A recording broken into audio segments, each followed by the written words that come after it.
자, 드디어 저녁 강의의 경과는 시작되었습니다. 예, 수련회에 꽂히지만 여러분들 이미 다 지쳤습니다. 여러분들 이미 고통 중에 들어와 있는데 고통에 대한 강의를 지금 너무 고통스러워가지고 제가 지금 마음이 제가 약간 공감을 잘하는 스타일입니다. 그래서 공감이 되네요. 그래서 괴롭네요. 저도 벌써 괴로운데 제가 더 괴롭게 해드리겠습니다. 고통 강의니까 고통을 맛보야겠죠, 그렇죠? 고통을 맛보는 시간 됐으면 좋겠어요. 고통. 제가 이 주제를 하면서 제가 회의를 하면서 정한 거거든요. 임원들한테 내가 진로 소명과 진로 특강은 하나 할 거고 한 강의를 뭐 하면 좋을지 모르겠다 하나 얘기해봐라 하더니 한 임원이 여기 없는 한 임원이 고통 했으면 좋겠다 이렇게 하더라고요. 아, 얘가 진짜 고통 중에 있구나. 제가 그런 생각했습니다. 근데 이게 지금 갓 20살이 된 애들한테 먹힐까? 고통이 얘네들이 지금 고통을 알까? 이런 생각을 해봤어요. 그런데 고통을 알 수도 있겠다. 그리고 정확히 고통을 경험할 날이 얼마 남지 않았다. 적어도 남자들은 100% 6개월쯤 있다가 진짜 잔인한 고통을 맛보게 될 것입니다. 군대라는 그 암흑과 같은 고통을 마주할 것인데 언제 끝날지 모를 것 같은 그 긴 터널이 시작되겠죠. 자매님들도 학년 지나갈수록 고통의 깊이는 더 깊어질 것 같아요. 그래서 이 대학 청년들에게 고통이라는 주제가 사실은 좀 밀접한 주제구나 라는 생각을 했습니다. 그런데 그럼에도 불구하고 내가 무슨 고통이 있냐 이렇게 생각 없이 사는 분들, 그런 분들 고통이 뭔지 모르고 살아가는 분들도 있을 것 같아요. 그런데 사실은요, 우리 주변에 고통이 참 많잖아요. 이별이 고통이죠. 이별 안 해본 만남이 있어야 그렇죠. 이별이 있는데 만남은 쉽고 이별은 어려워. 저 그 노래 저 많이 들었습니다.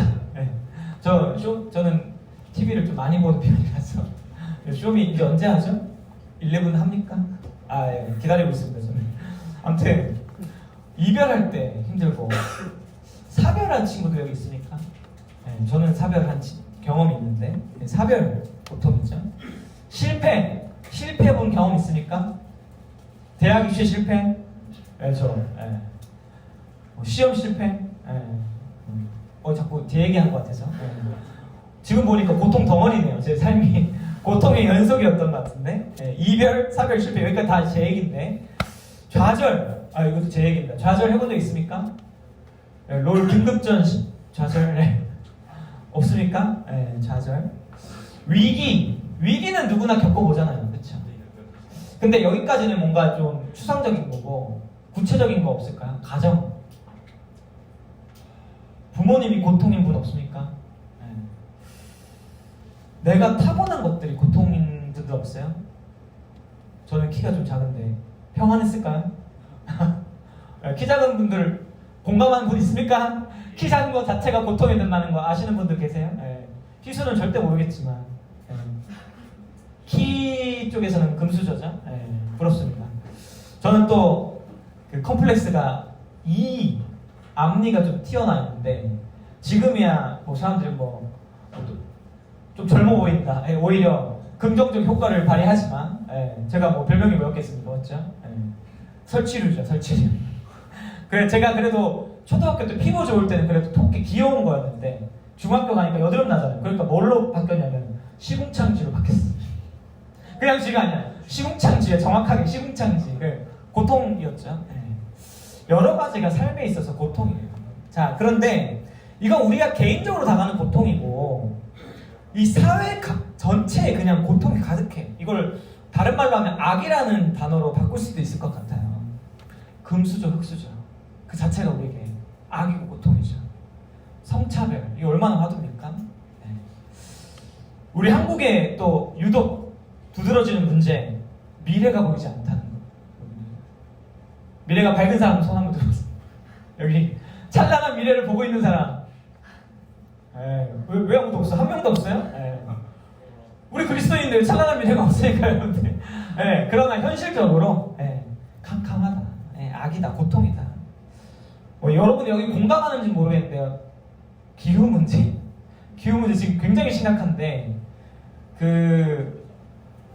제가 이게 지금 맞는지는 모르겠는데 우리나라가 평소보다 조금 덜 더운 여름을 보내고 있다는 느낌 받습니까 혹시? 그쵸? 그게 왜 그러냐면 유럽이 지금 미친듯이 덥거든요. 그게 거기가 미친듯이 더우니까 그 기후 변화로 인해서 여기가 좀 덜 덥다고 주장하는 사람들이 있대요. 기후 변화, 이게 지금 우리 가는 그 사람들을 또 둘러싼 고통인 것이죠. 자, 제가 지금 굉장히 여러 가지 얘기를 했는데 이렇게 많은 얘기 중에 단 하나도 해당되지 않는 사람이 있다면 이 자리를 나가셔도 좋습니다. 진짜 그리스도 안에 있는 사람이니까, 행복한 사람이니까 이 강의가 필요 없겠지만 이 중에 한 가지라도 관심이 있다면 이 강의가 유익할 수 있다고 생각해요. 혹시나 이 안에 금수저가 있어서 진짜 미래도 밝고, 맞죠? 흑수저도 아니고 성차별 내 얘기도 아니고 뭐 이별 사별 나는 성공밖에 없다 뭐 이런 분들도 계실 수도 있겠지만 언젠간 고통이 옵니다. 반드시. 저희가 아까 날마다가 이게 주제곡을 했는데 거기 얘기했죠. 제가 하나님이 사랑스럽게 좋은 것을 주시는데 사랑스럽게 고통을 주신다. 이거 반드시 있습니다. 지금까지 고통 없이 살아오신 분들 반드시 고통이 있다는 것들, 여러분들 마음의 준비를 좀 하셨으면 좋겠어요. 진실로 이 고통이라는 주제가 우리 삶에 밀접한 주제인 것 같아요. 나는 왜 이렇게 아플까? 내 인생 왜 이럴까? 이런 질문을 우리가 늘 가지고 살아가잖아요. 그런데 여러분 여기 있는 각각 개개인만 아픈 게 아니라 저도 아프고요. 이 세상에 살아가는 사람들 중에 아프지 않은 사람이 없습니다. 육체적으로, 관계적으로, 사회적으로 우리는 늘 고통을 받으면서 살아가요. 금수저조차도 고통이 있습니다. 확실해요. 고통이 없을 수 없어요. 그래서 대학 청년뿐만 아니라 전 인류에게 있어서 특히 먹고 살만해진 지금 고민이 더 많죠. 고통이 더 많습니다. 아주 이 고통이라는 주제가 굉장히 중요한 주제라고 생각을 해요. 그래서 이 주제를 던져준 그 친구에게 제가 되게 고맙게 생각하고 있습니다. 여기 없지만 녹음하고 있어요. 그 친구 주려고. 누군지 특정하진 않겠습니다. 제가 아주 아끼고 사랑하는 친구인데 어쩔 수 없이 못 왔어요. 제가 여기 보면 제목이 아프니까 그리스도인다. 좀 유치하다, 그쵸? 지나간 시대착오적인 제목인데 아프니까 그리스도인이다라는 이 제목이 어디서 왔겠습니까? 여러분 이거 알아요? 이 비슷한 제목의 책이 있는데 아는 사람 나이가 좀 있는 사람이고 이게 지금 시간이 한참 된 책이에요. 자, 유진이 혹시 이거 아프니까 그리스도인이다라는 제목이 뭐랑 비슷한지 알아요? 오, 유진이도 아는 거면 이게 약간 그래도 진짜 유명한 책이었나 보다. 그렇죠? 책인데 아프니까 청춘이다라는 베스트셀러 책이 있었는데요. 이 책이 10년 전에 나왔어요. 10년 전에. 근데 이 책이 나오고 진짜 잘 팔리다가 나중에 그게 드러났잖아. 정작 이 책을 쓴 사람은 청년 시절에 아픔이 없었다. 금수저여가지고 평안하게 살았는데 청년들 보고 그냥 너희들 아프니까 그때 그냥 그렇게 고생 좀 해도 된다 이런 내용을 쓴 거잖아요. 그래서 많은 사람들이 이 책을 좋아했지만 나중에 배신감을 좀 느끼기도 했죠. 그런데 그때 이 책이 굉장히 유행할 때 한 유명인이 이런 말을 했어요. 아프면 환자지 그게 왜 청춘이냐. 누가 하는 말인지 혹시 아는 사람 있습니까? 뭐라고요? 박명수. 느낌이 비슷하네. 여기 뭐 알아도 되는 사람이고 몰라도 되는 사람인데 모르는 게 더 유익할 것 같아요. 유병재가 한 말이에요. SNS 많이 했잖아요 옛날에. 지금 어디 갔는지 모르겠는데 SNS 한창 할 때 아프면 환자지 그게 왜 청춘이냐, 왜 불쌍한 우리 청년들한테 왜 그렇게 하냐, 아픔을 강요하냐, 그런 뉘앙스를 남겨서 오히려 이게 더 공감을 샀던 것 같습니다. 그럼에도 불구하고 아프면 환자지, 아프면 그리스도인이다 이 말을 짓는 것 자체가 저한테 되게 부담이 있었어요. 더 좋은 제목 없을까 고민하다가 그럼에도 불구하고 오늘부터 내일까지 이어진 이 고통의 강의를 듣고 나면 이 제목이 아주 합당한 제목이다. 아프니까 그리스도인이다. 아주 합당한 제목이다 라는 것을 우리가 알게 될 것입니다. 이제 본격적으로 강의를 한번 들어보려고 해요. 강의가 총 3부로 이루어져 있는데 오늘은 1부만 하고 첫째 날이니까 지금 희수 지금 죽기 직전이기 때문에 1부만 하고 내일 2, 3부를 합니다. 근데 1부 1부에 비해 2부 각각은 조금 짧아요. 그래서 두 개를 합쳐서 하는데 합치니까 오늘보다 좀 내일 더 길겠죠. 원래 마지막 날 원래 좀 길게 하는 거잖아요, 그렇죠? 그래서 내일 조금 길게 하고 강의를 시작하기 전에 제가 좀 양해의 말씀을 구하자면 여러분들 지금 많이 이렇게 지치고 또 피곤한 거 다 알겠는데 제가 이러면 막 빵빵 터트려주면서 강의하면 참 좋겠는데 제가 개그를 좀 많이 잃어버렸어요. 제가 목사가 되면서 정말 십자가의 길을 걸으면서 많은 것을 버려야 했었는데 그 중에 하나가 개그였습니다. 제가 얼마 전에 제 대학부 시절을 같이 지내던 형이랑 통화를 정말 오랜만에 했어요. 그 형이 저랑 한 살 차이인데 저는 그 형이 진짜 거인처럼 보였거든요. 지금 여러분들 우리 박종민 전도사님 보던 느낌으로 제가 진짜 실제 거인인데 그 형은 저보다 조금 컸어요. 한 1cm 큰 형이었는데 제가 늘 그 형 등만 보면서 나도 저 형처럼 돼야지 했던 형이 있는데 그 형 전화가 온 거예요. 통화를 하는데 막 이런저런 얘기하다가 이제 제가 목사가 됐고 뭐 어떠냐 이런 얘기하길래 형 제가 이렇게 개혁질한 신학을 배우고 나니까 제가 많은 걸 잃어버렸는데 제가 개그를 잃어버렸다. 그러니까 형이 갑자기 너무 안타까워서 정태는 개그밖에 없었는데 그러니까 다른 건 볼 게 없었다 이거죠. 웃기는 것밖에 없었는데 정태 그걸 잃어버렸다니 어떡하냐 이제 이런 안타까움을 저한테 이제 표현을 한 거죠. 물론 농담인데 근데 뭐 다른 게 있었다고 보긴 좀 어렵습니다 그때. 근데 아무튼 제가 그때는 참 재밌었던 것 같아. 약간 사람도 웃기는 게 제 약간 준 사명처럼 있었어요. 제 대학생 시절에 어떻게든 그 분위기 상황 가리지 않고 막 아무 말 던지는 그런 스타일이었는데 한때는 제가 너무 막 막말하다가 발표 전에 이성을 상실하고 개그만 치다가 교수님이 나 정태한테 실망했다.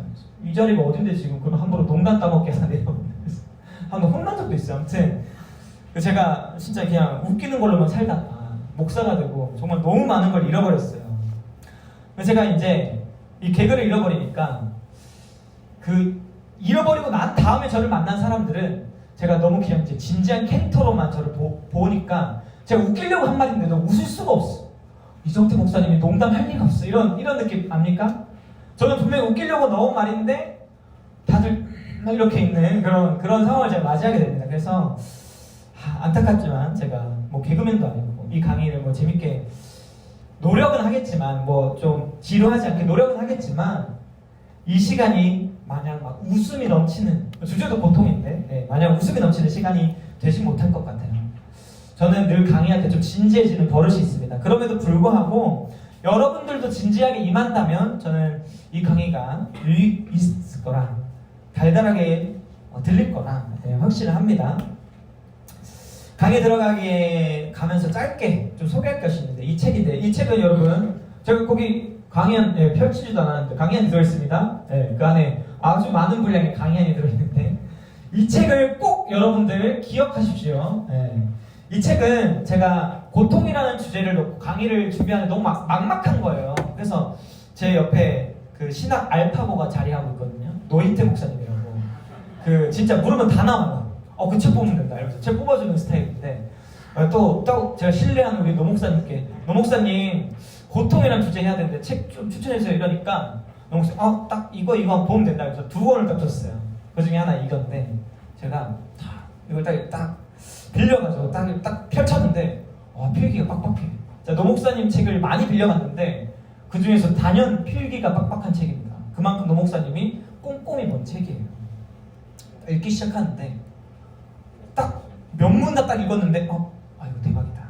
딱 그 느낌이 딱 옵니다. 왜 그러냐면 책이 술술 읽혀요. 여러분 아시겠지만 신학책 중에 술술 읽히는 책은 거의 없습니다. 그래서 보통 책이요 술술 읽히면 보통 쓰레기입니다. 왜냐면 흥미 위주로 쓴 책이니까. 근데 술술 읽히는데 내용이 정말 좋은 책들이 가끔씩 있어요. 그런 거를 뭐라 그러냐면 명작이다 이렇게 얘기를 하잖아요. 이 책이 그런 책입니다. 물론 여러분들한테 술술 읽힌다는 제가 장담 못해요. 제가 보는 책 중에 되게 술술 읽힌다는 책이지 뭐 이게 뭐 여러분들이 보는 무슨 로판 소설책 같겠습니까? 그렇진 않겠죠.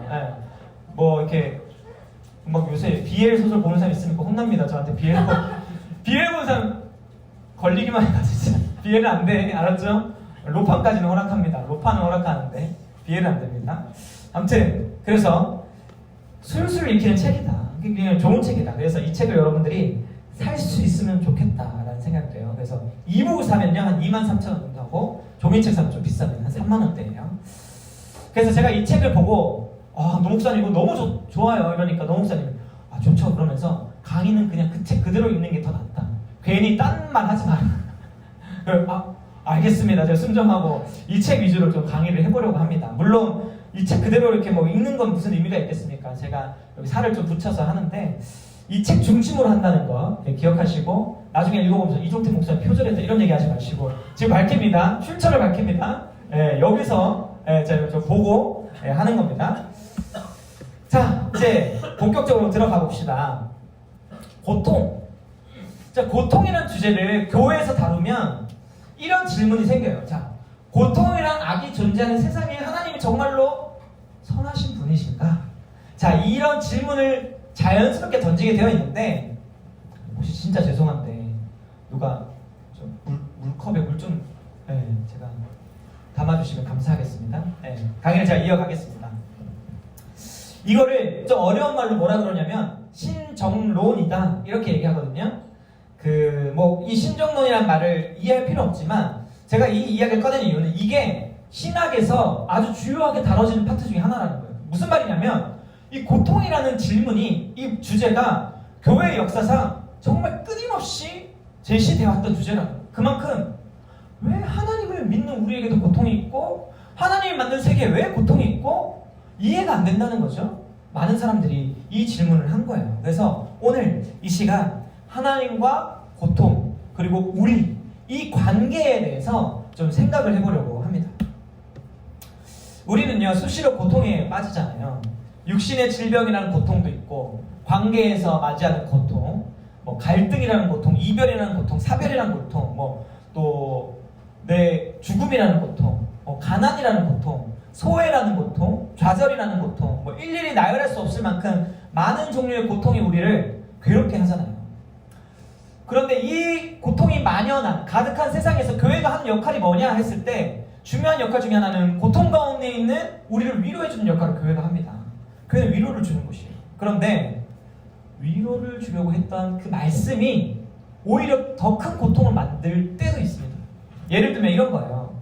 이 책에 나오는 내용인데 우리 교회에서 이런 게 잘 안 열리는데 치유 집회라고 하는 그 집회가 열리는 교회들이 있습니다. 치유 집회가 뭐냐면 막 기도 열심히 해가지고 막 안수해주고 이러면 막 병 낫고 막 이런 집회가 있어요. 감사합니다.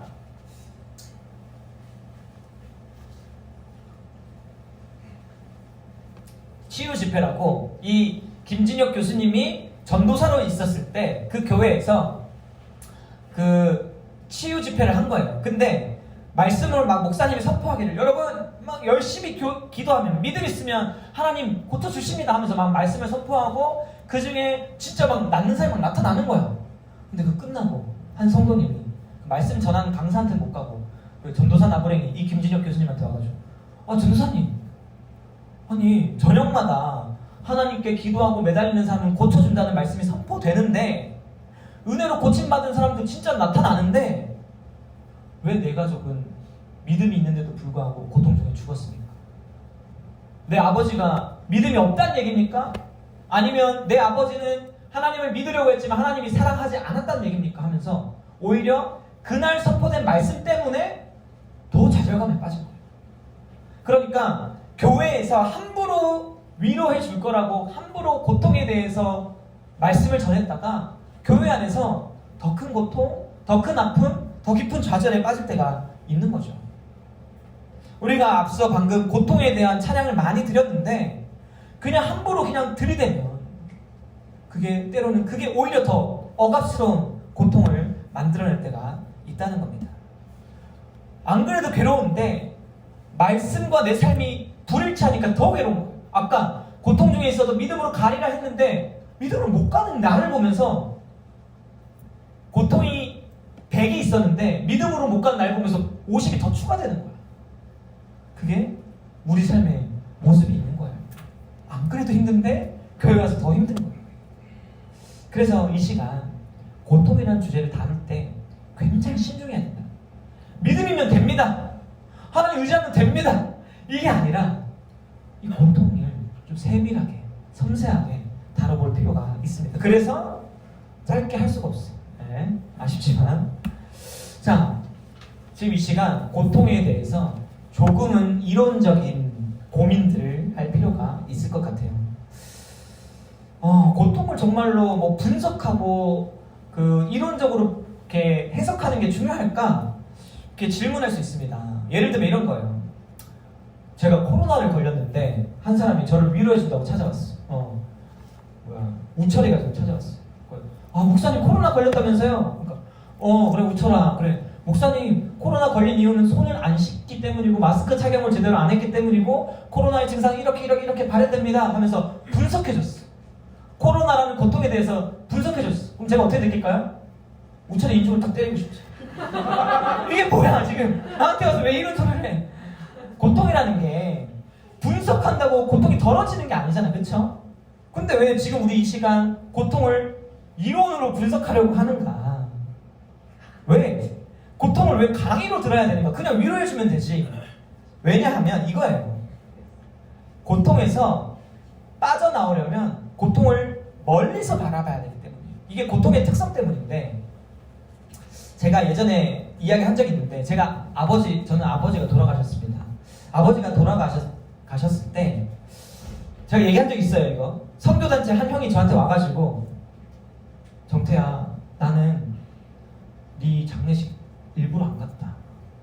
야, 믿음 안에서 죽은 사람은 다 하늘나라 가는데 그 장례식은 슬픈 날이 아니라 오히려 기뻐해야 되는 날이다. 이러면서 저한테 그러는 거예요. 안 그래도 원래 안 맞는 형이 있어요. 원래 안 맞는 형인데, 제가 아까 ENFP 좋아한다 했죠? 근데 그 형은 TJ야. TJ랑 저랑 같이 있을 수가 없어요. TJ 있습니까? 사랑합니다. 그리스도 안에서. 그리스도 안에서 사랑합니다. 근데 그 형은 진짜 F가 없어. 제로야, F가. 그러니까 그런 말 했겠죠, 맞죠? 아버지가 돌아가셨는데 와가지고 천국 갔으니까 기뻐해야 된다 이렇게 얘기를 하는 거고, 제가 만약에 연식이처럼 헬스를 좀 했으면, 성준이처럼 헬스를 했으면 제가 100대를 때렸을 텐데, 보시다시피 저는 왜소하고 힘이 없기 때문에 참았습니다. 그런가요? 이러면서 넘어갔어요. 근데 마음속으로 형에 대한 원망, 지금도 기억하고 있죠. 원망, 미움이 가득했던 거죠. 그 형이 한 말이요, 틀린 말이 아니에요. 저희 아버지 믿음 안에 돌아가셨기 때문에 천국 가셨죠. 그게 저한테 기쁨이죠. 그러나 이별한 그 상태는 슬프단 말이죠. 그쵸? 그러니까 이 분석이라는 것 자체가, 이 이론으로 말해준다는 것 자체가 이렇게 잔인하게 다가올 때가 있는 거예요. 왜 그러냐면 고통에 들어간 사람은요, 자기 감정밖에 안 보이니까. 고통의 특성이 뭐예요? 고통의 특성은요, 함몰되게 해요. 거기에 완전 빠져들게 해요. 다른 걸 못 보게 해요. 고통에 빠져있는 나, 실현당하면 실현당한 나, 사별하면 사별당한 나, 실패하면 실패한 나에만 주목하게 돼요. 그게 고통의 특징입니다. 고통은요, 자기만 주목하게 하는데, 때로는 고통 속에 있는데 자기가 아니라 남을 생각할 때가 있어요. 뭐냐면 원망할 사람이 있을 때, 그때는 그 사람도 생각해. 그 사람 때문에 괴로워진 나, 그 사람 원망하면서 그 사람 때문에 망할버린 나. 그게 고통의 특징이에요. 고통은요, 완전히 함몰시켜. 그래서 이론적으로 볼 필요가 있는 거예요. 객관적으로 볼 필요가 있는 거예요. 고통이라는 것 자체가 너무 감정적이기 때문에 이 감정에서 우리를 꺼내놔야 조금은 객관적으로 고통을 만들어 놓고, 이게 사실은 이런 거구나, 고통이라는 건 사실 실체가 이런 거구나 하는 것을 조금 이성적으로 조금씩 억눌러 놔야 그제서야 이 고통의 문제가 조금씩 벗겨진다는 거예요. 그래서 이 강의가, 목사님 고통이 있으면 그냥 따뜻한 말 한마디 해주면 되지, 무슨 강의를 오늘 내일 지금 몇 시간씩 하려고 합니까? 이게 아니라 우리가 고통을 조금씩 더 진짜 벗어나기 위한 과정이, 이 이론적 성찰이 필요하다는 것입니다. 그래서 이 강의는 이런 역할을 한다라는 것이죠. 그러면 이제 좀 더 본격적으로 들어가 봅시다. 모든 일에는 원인이 있잖아요. 당연히 우리에게 일어나는 고통에도 원인이 있지 않겠습니까? 특별히 대부분의 그 사람들은요, 일이 발생하면 원인을 찾습니다. 왜 이런 일이 일어난지 원인을 찾고자 굉장히 애쓰죠. 그런데 그 원인을 이 사회적인 법칙이 아니라 영적인 부분에서 찾고자 하는 성향이 누구에게 있습니까? 이런 신앙인들에게 그리스도인들에게는 영적인 부분에서 이유를 찾고자 하는 그런 성향이 있죠. 그리스도인들에게. 예를 들어 이런 겁니다. 제가 암이 걸렸어요. 또 어떤 사람은 또 병에 걸렸어요. 왜 사람이 병에 걸릴까? 왜 걸립니까? 육체가 약하니까 병에 걸리잖아요. 그렇죠? 그래서 언제든 사람은 병에 걸릴 수 있는 거잖아요. 그런데 이 그리스도인들이 이런 생각을 하는 거예요. 아, 내가 뭐 이런 거야. 뭐 열심히 신앙생활 안 해서 하나님 시련 주시려고 병에 걸렸나 보다. 이렇게 생각하기 쉽죠. 뭐 예를 들어 이런 거예요. 한 무당이었던 사람이 예수님을 믿었는데 갑자기 막 너무 아프더라. 이렇게 얘기하면 원인을 어떻게 찾습니까? 우리는 거의 100이면 100? 그래, 사탄이 방해하는 거다. 우리는 이런 결론을 쉽게 내립니다. 쉽게. 근데 이게 설득력도 있고요. 실제로 이런 경우가 성경에도 나오죠. 뭐 어디 나옵니까? 악한 영이 고통을 주는 성경이 있죠. 뭐죠? 이거 초등부, 우리 초등부 물어봐도 몰라요, 사실. 초등부 몰라요. 여러분도 훨씬 대단합니다. 먹이죠? 무슨 성경이죠? 다 쑥스러워가지고. 욥기. 따라해보자. 욥기. 네. 욥이 엄청나게 재앙을 받는데 그걸 재앙을 일으키는 존재가 뭐냐면 사탄입니다. 사탄이 욥한테 막 고난을 막 때려 부어요. 빠바바바바바 이렇게 부어요. 근데 그래서 우리는 욥기를 보면서 우리의 고통 뒤에 사탄이 있을 수 있겠구나 라고 생각은 할 수 있죠. 그런데 욥기가 진짜 우리에게 보여주는 게 뭔지 압니까? 사탄이 욥한테 재앙을 주긴 주는데 재앙 주기 직전에 뭐 하냐면 하나님한테 가서 하나님 욥한테 해봐도 됩니까? 허락받고 갑니다. 무슨 말이냐면 악한 영 때문에 고통이 있을 수 있어. 그런데 그 뒤에 실상 누가 있었냐면 하나님이 있는 거예요. 이게 너무 당혹스러워. 왜? 고통이라는 악한 현상 뒤에 하나님이 있을까? 성경을 보다가 너무 당황한 거. 하나님이 왜 여기 나오시? 그 질문이 우리에게 생기는 거예요. 이 하나님이 왜 고통 뒤에 나오지? 라는 질문을 가지고 다시 또 이 얘기를 해보겠습니다. 여러분 혹시 하박국 선지자 압니까? 안다고 칠게요. 잘 알죠? 하박국 되게 잘 알죠? 남자일까요? 여자일까요? 대충 대충 남자입니다. 하박국 선지자가 굉장히 유명한 그게 있어요. 뭐냐면 이걸로 유명해. 하나님께 따진 선지자. 자, 하나님께 따진 선지자 하면 한 명밖에 없어요. 요나도 조금 따지긴 따졌는데 그 하박국은요 하나님한테 대놓고 따졌어요. 어떤 걸 따지냐면 그 남유다라는 나라가 있습니다. 남유다라는 나라가 다 알죠? 남유다 북이스라엘. 이스라엘이라는 한 나라가 나눠졌는데 남유다 북이스라엘로 나눠졌는데 이 남유다가 멸망할 때 하나님이 바벨론이라는 나라를 통해서 이 남유다를 치겠다라고 알려주시는 거야. 근데 하박국이 이걸 듣고 너무 놀란 거예요. 왜냐면 이 바벨론은 세계에서 가장 나쁜 나라. 근데 이 악한 것 중에서도 가장 악한 나라가 하나님 나라를 벌 주기 위한 도구가 되었다는 사실을 믿을 수가 없는 거예요. 예를 들면 이런 거예요. 삼성이 한 하청 기업이랑 계약을 했어. 근데 삼성이 계약하면서 조건을 내밀잖아요. 야, 너희들 이 품질 이거 통과 못 시키면 계약 해지할 거야 라고 계약을 했는데 품질을 못 지켰어. 그래서 계약 해지를 한다는 거예요. 근데 그 중소기업이 삼성하고 계약권밖에 없어. 이 삼성이랑 계약이 끊어지면 회사가 망하는 거야. 그래서 어떻게든 계약을 다시 이제 맺어보려고 이 자기랑 계약을 끊으면 다른 회사를 찾을 거니까 삼성이 누구랑 계약 맺냐 하고 딱 봤더니 알고 보니까 저기 중국에 있는 악덕 기업이랑 계약을 맺으려고 하는 거야. 그 기업은 품질 관리도 안 되지만 모든 게 다 모방이고 표절이고 뭐 사람들 다 기술 빼와가지고 하는 불법적인 회사예요. 그런데 삼성이 그런 회사랑 계약하면서 갑자기 나랑 계약을 끊어버린대. 이거 말이 되는 일입니까? 품질 때문에 계약 불이행 때문에 내가 잘렸는데 더 나쁜 회사랑 계약한다는 건 말이 안 되잖아. 지금 하박국은요 이거보다 조금 더 심각한 그 상황을 마주한 거예요. 남유다는 하나님의 나라인데 감히 하나님의 나라가 잘못을 하긴 했어. 죄를 짓긴 지었어. 그래도 바벨론으로부터 공격받는 건 아니잖아. 바벨론은 진짜 쓰레기 중에 쓰레기인데 쓰레기인데 어떻게 저런 쓰레기로 하나님의 것이라고 불렸던 이 남유다를 치실 수 있지? 하박국이 너무 혼란스러운 거예요. 우리에게 악이 있다고 하지만 어떻게 더 악한 것으로 우리가 고통받냐? 그걸 물어보는 거예요. 그리고 이 악을 주겠다고 하신 분이 누구예요? 하나님이에요. 어떻게 하나님이 하나님의 백성들에게 진짜 쓰레기 같은 존재를 가지고 우리를 치겠다고 말씀하실 수 있냐? 어떻게 하나님이 그럴 수 있냐라고 물어봤던 선지자가 하박국 선지자였던 것입니다. 자, 이게 좀 혼란스럽죠. 하나님이 악을 사용해서 감히 고통을 준다? 이거 굉장히 생소하지 않습니까? 하나님이 나쁜 것을 가지고 나쁜 일을 한다? 이게 진짜 우리가 믿는 하나님 맞아요? 그래서 우리는 이 부분을 조금 정리할 필요가 있습니다. 뭐 이 정리가 뭐 100% 완벽한 정리다 할 수 없겠지만 이 정리는 그래도 우리의 이해를 많이 도울 수 있는 정리예요. 먼저는 하나님께서 우리의 고통을 기뻐하진 않아요. 그러나 고통을 한시적으로 허용하실 수 있다. 이유는 있겠죠. 두 번째로 하나님이 악 자체를 일으키신 분 아니야. 그러니까 예를 들면 이거예요. 저한테 정태야 너 쟤 좀 괴롭혀라고 하나님이 시키진 않아요. 하나님이 그 마음을 만들진 않아.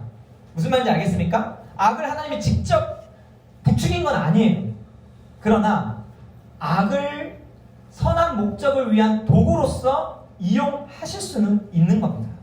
자, 이걸 좀 정리할 필요가 있어요. 그래서 하나님께서 성경에 나타나는 마치 하나님이 뭔가 악을 쓰시는 것 같은 장면, 마치 하나님이 악을 막 허용하는 것 같은 그런 장면에서는 그 이유가 뭐다 하면 이 허용과 이용이라는 측면이 있는 거다라는 것을 생각해 봤으면 좋겠습니다. 다시 한번 하박국 선지를 한번 생각해 볼게요.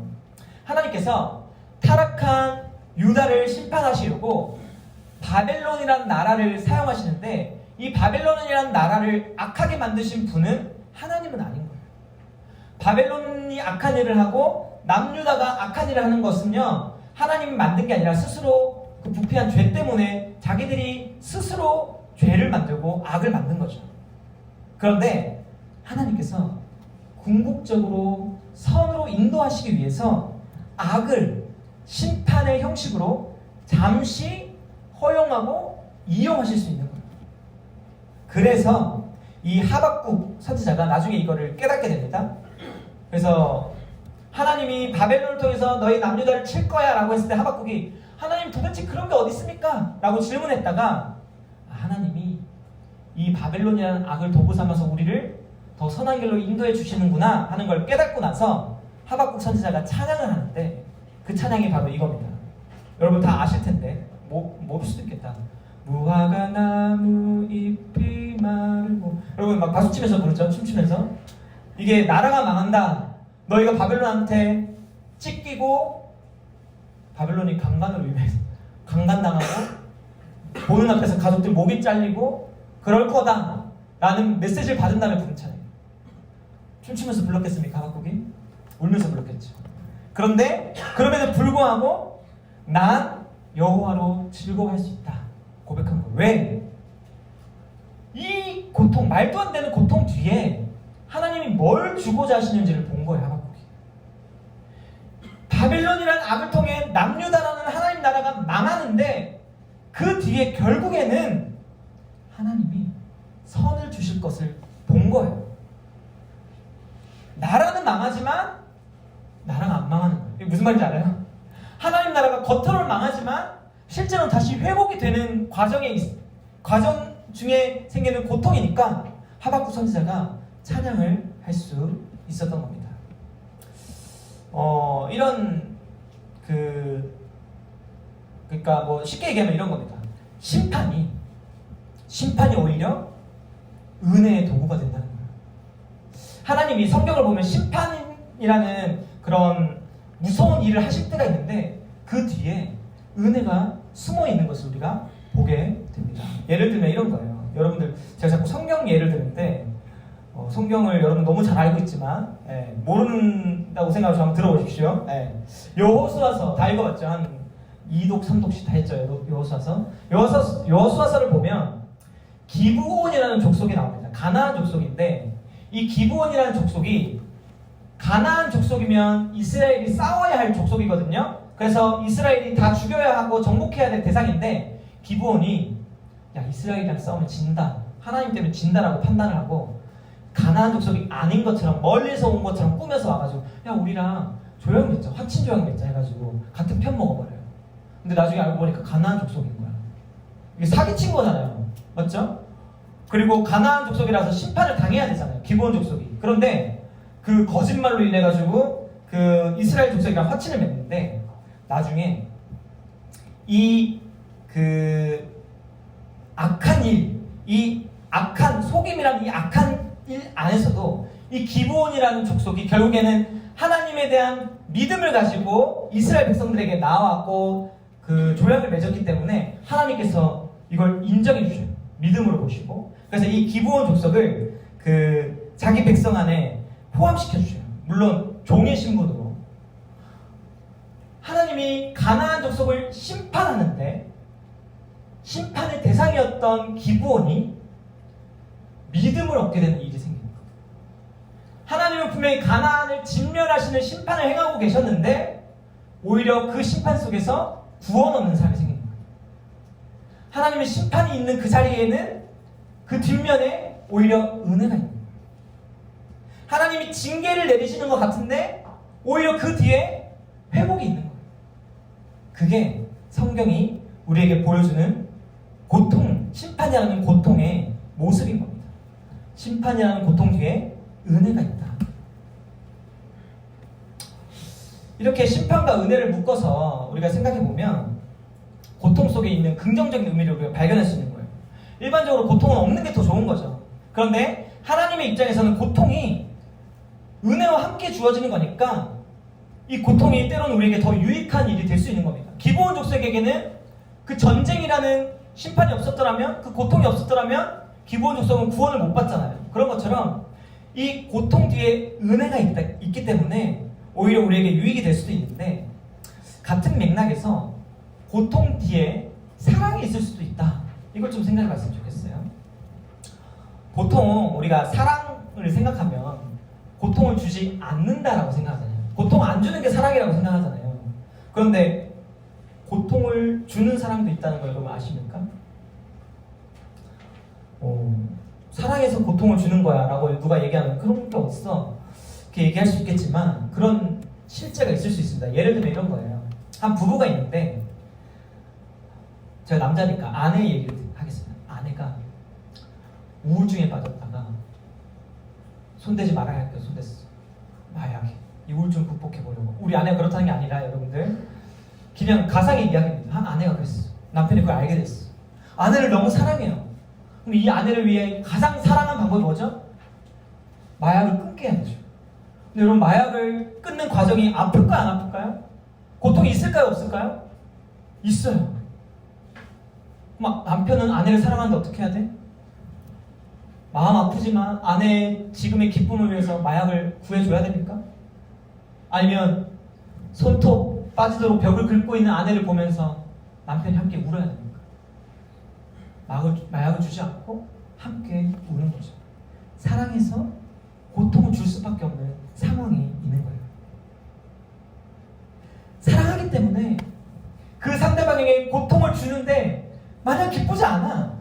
하지만 고통이 없으면 이 내가 사랑하는 대상이 회복되지 않으니까 고통을 줄 수밖에 없는 상황이 있다는 거예요. 사랑은 두 가지 차원이 있는 거예요.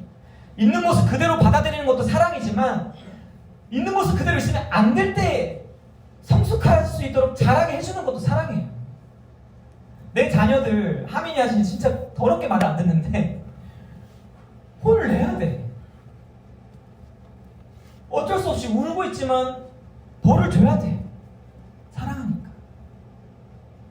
있는 모습 그대로 사랑하는 것도 필요하지만 때로는 고통을 줄 수밖에 없는 거예요. 이런 맥락에서 제가 지금 사랑의 두 가지 모습을 얘기했잖아요. 이런 맥락에서 잠시 조금 논의 이야기를 하고 싶어요. 제가 이 얘기를 꼭 하고 싶었는데 이 시간 아니면 못할 것 같아서 제가 지금 한번 얘기해 볼게요. 근 몇 년간 이 시대에서 가장 주목받는 키워드 중에 하나가 공감입니다. 공감. 그리고 이 공감이라는 단어가 교회 안으로 들어왔고 교회 안에서도 이 공감이라는 단어가 신학에 따라서 굉장히 좀 많이 쓰는 신학도 있고, 공감이라는 단어 굉장히 중요하게 사용하는 신학도 있고, 그렇지 않은 신학도 있는데, 이 많은 사람들이요 공감받고 싶어 하잖아요. 공감이 뭡니까? 내 아픔, 내 슬픔을 상대방이 있는 그대로 받아주고 이해해주는 거예요. 그리스도인도 마찬가지예요. 그래서 저는 별로 안 좋아하는데, 제가 좋아한다고 정죄하지는 않지만 공감하시네라는 찬양이 굉장히 많은 사람들에게 사랑을 받았잖아요. 그리스도인들도 있는 모습 그대로 그냥 공감받고 싶은 마음이 있는 거죠. 그 공감하시네 가사 내용이 이겁니다. 나 혼자 세상을 사는 것 같았는데 예수님이 곁에 오셨고, 예수님이 우리의 모든 것을 아신다. 아신다를 계속 되풀이하면서, 공감하신다, 그걸 되풀이하면서 위로를 받는 거죠. 굉장히 좋은 가사입니다. 그리고 예수님은 확실하게 우리를 공감하시는 분이에요. 정말 진리예요. 그런데 중요한 것은 이거예요. 예수님의 사랑이 공감에서 시작했지만 공감에서 끝나진 않았어요. 예수님의 사랑은 공감에서 분명히 시작했지만 예수님은 그 뒤에 일을 위해, 그 뒤의 모습을 위해서 사역하셨어요. 예수님은 우리의 약함을 아시죠? 그래서 우리를 위해 기도하시는데 어떻게 기도하실까? 하나님, 정태가 너무 약해요. 그래서 오늘 또 자녀들에게 사랑을 베풀지 못하고 화를 냈어요. 그래서 그냥 있는 모습 그대로 봐주세요. 이렇게 합니까? 아니죠. 예수님 기도는 이거예요. 정태가 자녀들에게 비록 화를 냈지만, 그래서 지금 아버지께서 품어주셔야 되지만, 그러나 아버지, 정태가 저처럼 저 아이를 더 품을 수 있는 넉넉한 마음을 가질 수 있도록 자라게 해주세요 라고 예수님 우리를 위해 기도하십니다. 우리의 약한 모습을 이해하시지만 약한 모습 있는 그대로 머물기를 원하지 않으세요. 예수님은 우리가 자라나길, 예수님은 우리가 예수님처럼 되기를 원하세요. 그런데 그 과정이 아픈 거야. 우리가 하나님을 닮아 가는 그 과정이 잘라내야 될 게 너무 많은 거야. 나쁜 게 있으면 끊어내야 되는 거야. 예수님은 공감하셨지만 예수님은 공감만 하지 않으시고 진짜 사랑하기를 원하시는 거죠. 다시 이 질문으로 돌아갑니다. 하나님은 고통 없이 우리를 성숙시킬 수 없나요? 여러분, 예를 들어봅시다. 이 인류가 지금 죄 가운데 있잖아요. 어떤 사람은 사랑을 그냥 있는 모습 그대로 받아들이는 거라고 얘기하는데, 그러면 하나님이 이 인류를 있는 모습 그대로 가만 놔두면 어떻게 됩니까? 진짜 파멸이죠, 파멸. 네. 서로 미워하는 인류를 그대로 놔두면 파멸이죠. 네. 인류 역사상 전쟁이 멈춘 적이 없다고 하는데, 하나님이 억제하셨으니까 그나마 살아남은 겁니다, 이 지구가. 네. 부모가 자녀 하고 싶은 대로 그대로 두면요, 100% 그 자녀는 망나니가 되는 거죠.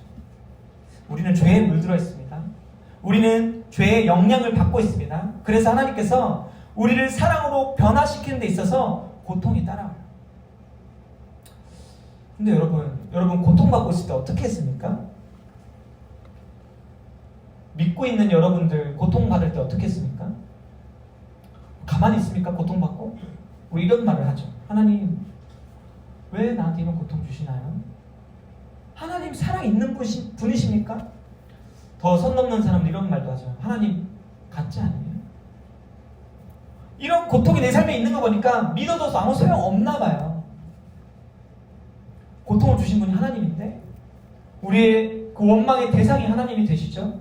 하나님 우리를 사랑하셔서 더 온전하게 하시려고 고통을 주셨는데, 사랑 때문에 주신 고통 때문에, 사랑스럽게 주신 고통 때문에 우리의 원망을 들으세요. 그런데 하나님 어떻게 하시냐면 그 모욕을 그대로 감당하고 계십니다. 하나님이 고통을 던져놓고, 야, 너한테 주는 시련이야, 극복해봐. 마치 사자 새끼를 절벽 아래로 밀어뜨려 놓고 그냥 지켜만 보고 있는 것처럼. 그게 아니라 하나님 우리에게 고통을 주셨지만 우리는 고통만 받고 그대로 있지 않잖아. 하나님을 얼마나 많이 원망합니까? 근데 하나님은 우리를 사랑하셔서 고통을 주셔놓고 그 고통에 대한 원망을 그대로 감당하고 계신다는 거예요. 수용하고 계신다는 거예요. 하나님 그냥 가만히 있고 계신 게 아니라 사랑하시면서 욕 듣고 계시면서 우리의 욕을 참으면서, 그래, 정태가 지금 이 시간을 지나면 알게 될 거야 하시면서 기다리고 계십니다. 이게 하나님이 우리의 삶의 고통을 허용하시는 그 본심이고, 그게 하나님의 그 모습인 거예요. 사랑인 거죠. 자, 지금까지 우리가 이 고통이라는 걸 심판이라는 관점에서 봐왔습니다. 우리의 연약함을 꺾어내고 잘라내고 우리를 성숙하게 하기 위해서 고통을 주실 때가 있다, 이 얘기를 했어요. 그런데 이렇게 얘기하면 아주 복잡한 질문이 또 생겨요. 뭐냐면 이런 거예요. 화면에 보이죠? 예를 들어볼게요. 한 부부가 있어요. 그 부부에게 한 아기가 태어났는데 100일 만에 죽었어요. 이런 끔찍한 고통을 우리가 어떻게 해석해야 됩니까? 방금 전에 배운 내용을 가지고 해석하면 이거예요. 야, 저 부부가 뭔가 하나님 앞에서 연단돼야 될 게 있나 보다. 그래서 하나님의 아기를 데려가셨나 보다. 방금 배운 지식만 가지고 분석하면 그렇게 되는 거예요. 그럼 질문, 하나님, 이 아기는 뭡니까? 이 아기는 뭔 죄가 있어서 갑자기 그 부부를 연단시키려고 아기를 데려갑니까? 자, 여기서 우리가 기억해야 될 건 이거예요. 고통이라는 문제를 한 가지 관점으로 해석하면 안 된다는 거예요. 이게 굉장히 중요한 건데, 욥기, 아까 여러분들이 정말 사랑하는 그 책, 욥기, 그 성경을 보면요, 고난받고 있는 욥한테 친구들이 와요. 그래서 위로해준다고 와가지고 하는 말이 아까 했던 거랑 똑같아. 욥아, 네가 고통받고 있지. 그 이유가 뭐냐면 네가 죄를 지어서 그래. 네가 이런 죄 지은 거 아니야? 너 혹시 이런 죄 안 지었어? 하면서 분석을 막 해줘. 근데 자기가 알고 있는 한 가지 지식 가지고 분석해주는 거예요.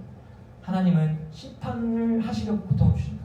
연단시키려고 고통을 주신다. 그러니까 욥아, 그 고통 가운데 회개하면 너 회복될 거야.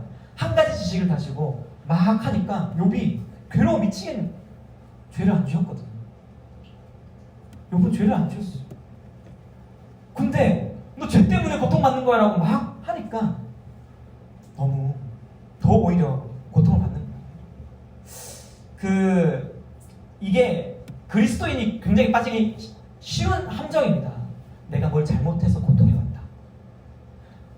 맞을 수도 있어. 뭘 잘못해서 고통이 왔을 수도 있는데 꼭 그렇지만은 않은데 우리는 항상 그렇게 생각해. 예를 들어 저는 저 실패 전문가인데 저 입시가 입시도 떨어졌지만 제가 무슨 시험을 준비하다가 떨어졌어. 그러면 이런 생각할 수 있어요. 야, 내가 공부한다고 하나님 멀리에서 떨어졌나 봐. 이게 이제 우리가 흔히 생각하는 심판의 고통, 이런 판단이죠. 근데 맞을 수도 있고 아닐 수도 있어요. 고통의 원인은 하나가 아닌데 우리가 앞서 얘기했던 거, 우리를 연단시키려고, 우리를 성숙하게 만들려고 고통을 주셨다라는 한 가지 관점만 가지고 있으면 잘못 해석해서 오히려 더 큰 고통에 빠질 수 있다는 겁니다. 그래서 우리는 이 고통을 좀 다양한 측면을 생각할 필요가 있어요.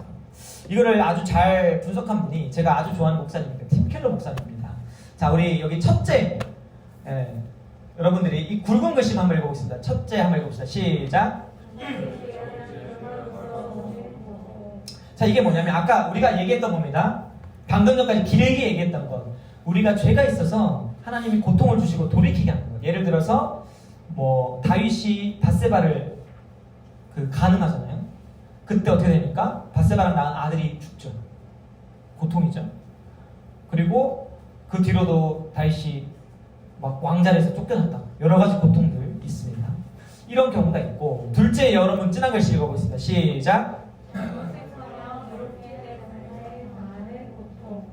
네, 이런 거예요. 여러분 여러분이 사랑하는 선지자 예레미야가 하나님 말씀을 전했는데, 진리를 전했는데 어떻게 되냐면 죽을 뻔해요. 백성들이 예레미야 죽이려고 난리 납니다. 의로운 사람인데 고통당할 수. 다울 복음 전하는 사도인데 고통을 당하죠. 여러분 수련회로 나온 아주 의로운 사람들인데 제 강의를 듣는 고통을 당하고 있죠. 의롭기 때문에 당하는 고통, 있는 겁니다. 자, 셋째 굵은 글씨 읽어봅시다. 시작. 이거는 그냥 진짜 인간이 약하기 때문에 오는 고통, 죽음, 질병, 피할 수가 없는 고통들이 있죠. 하나님 이 고통을 허락해 두셨기 때문에 이 세상에서 그 자연 법칙 안에서. 자, 넷째 한번 읽어봅시다. 시작. 이걸 하네. 앞서 첫 번째 고통도 있어요. 그리고 두 번째, 의롭기 때문에 당하는 고통. 지금 우리 수련회 지금 제가 마음이 짠해. 희수 너무 괴로워해서 너무 마음이 짠한데 의로워서 그렇습니다. 알았죠? 여러분들 다 의로워서 그런 거예요. 근데 우리가 진짜 미치는 건 이거예요. 넷째, 이유를 알 수 없는 겁니다. 욥이요, 하나님한테 왜 이러십니까? 정말 많이 물어봤거든요. 근데 하나님이 이유를 알려줄까? 안 알려줄까? 안 알려줘. 끝까지 안 알려줘요. 우리 삶에 이유를 알 수 없는 신비로운 고통도 있다는 겁니다. 이게 정말 중요한데, 그래서 우리가 고통 앞에서 생각해야 될 거는 뭐 반성, 회개도 맞겠지만, 맞아요. 반성이고 회개도 해야 되지만 기계적으로 하지 마세요. 왜냐면 아까 얘기했던 내 잘못이 아닌데 내 잘못인 것처럼 오해해서 오히려 하나님을 더 원망할 수도 있잖아요. 그러니까 진짜 필요한 건 이거예요. 겸손함. 고통 앞에서 겸손함을 우리가 가져야 돼요. 자, 이거 한번 읽어봅시다. 이 사람 이름 빼고 앞에 보고, 자, 한번 읽어보겠습니다. 시작.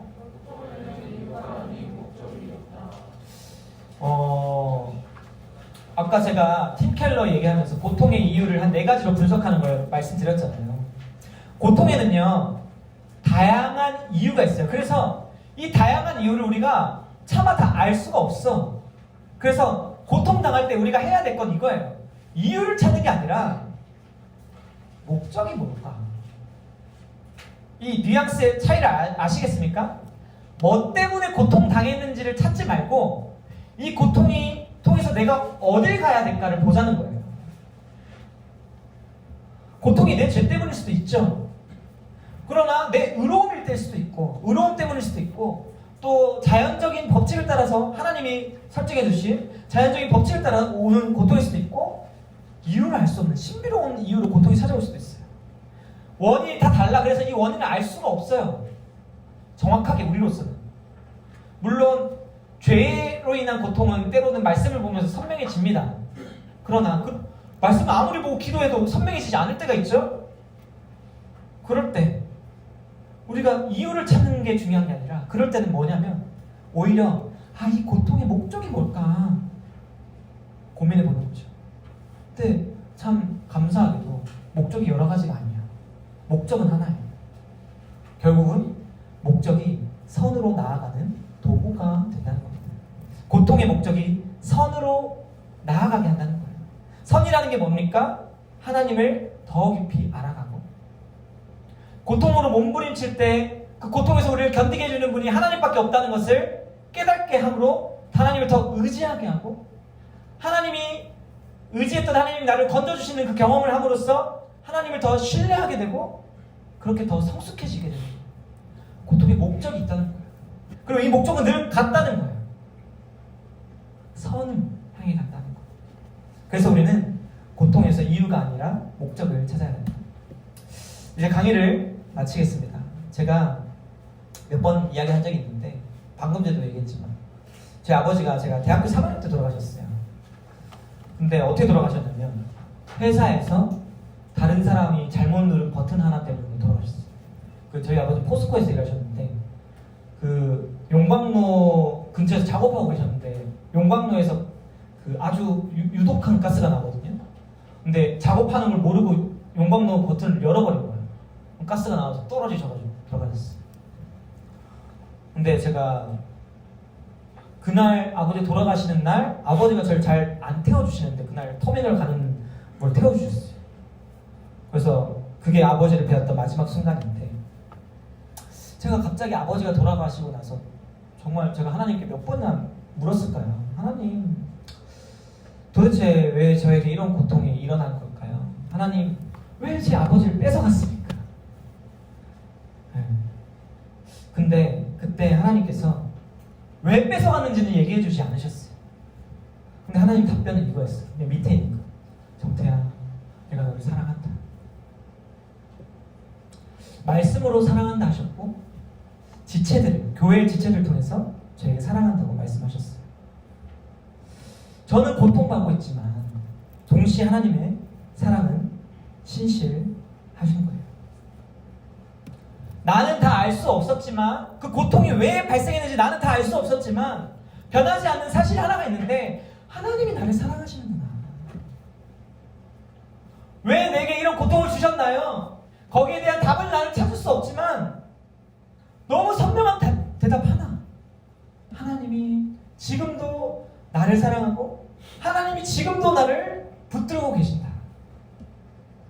그거는 너무 점점점 더 확실해지는 거죠.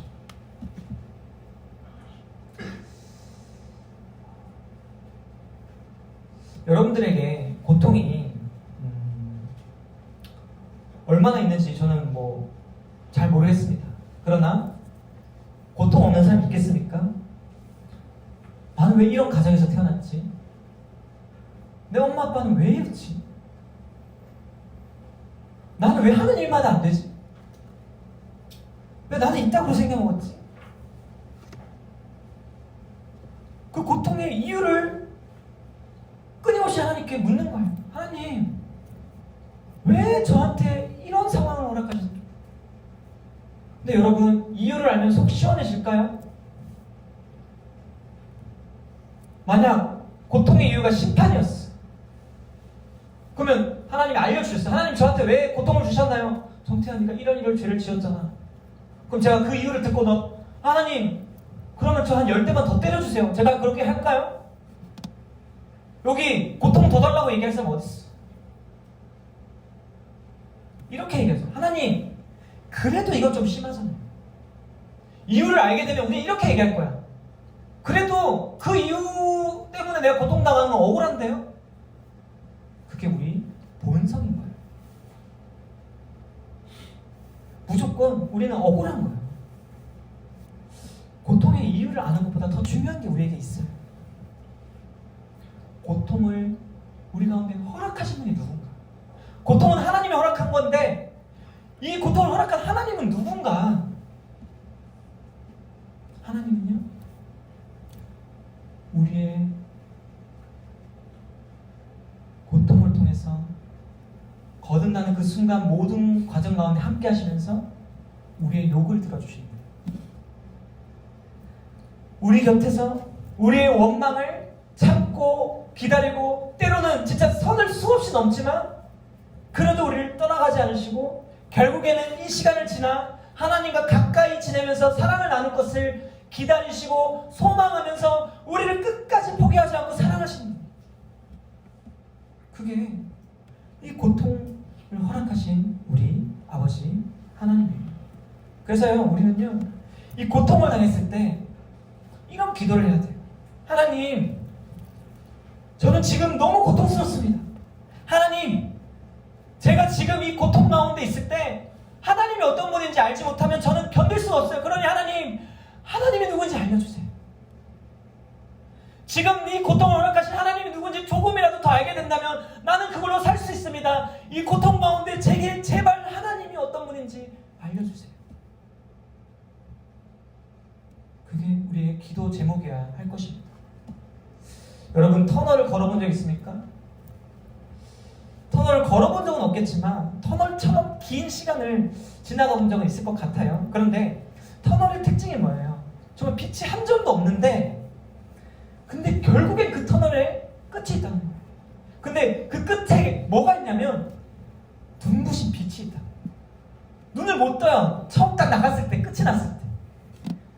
그게 하나님이 주신 고통의 마지막이에요. 하나님이 지금 고통이라는 터널을 주셨는데 이 고통이 끝이 납니다. 그리고 그 끝에 빛이 있어요. 하나님의 은혜라는 빛이 있고 하나님과 가까워진다는 빛이 있고 하나님과 사랑을 누리는 그 빛이 거기 있는 거예요. 그래서 우리는 이 터널을 끝까지 걸어갈 힘을 구해야 되고 이 터널 가운데 우리 곁에서 우리와 함께 하시며 심지어 우리의 욕까지 받아주시는 그 하나님을 알게 해달라고 기도해야 되고 그렇게 하나님께 조금씩 어둠 속에서도 하나님께 가까이 가야 됩니다. 그게 우리 가운데 허락된 고통의 목적입니다. 이 시간 진실로 여기 있는 우리 모두가 이 고통의 목적들 깨달아가고 알아갈 수 있는 우리가 되었으면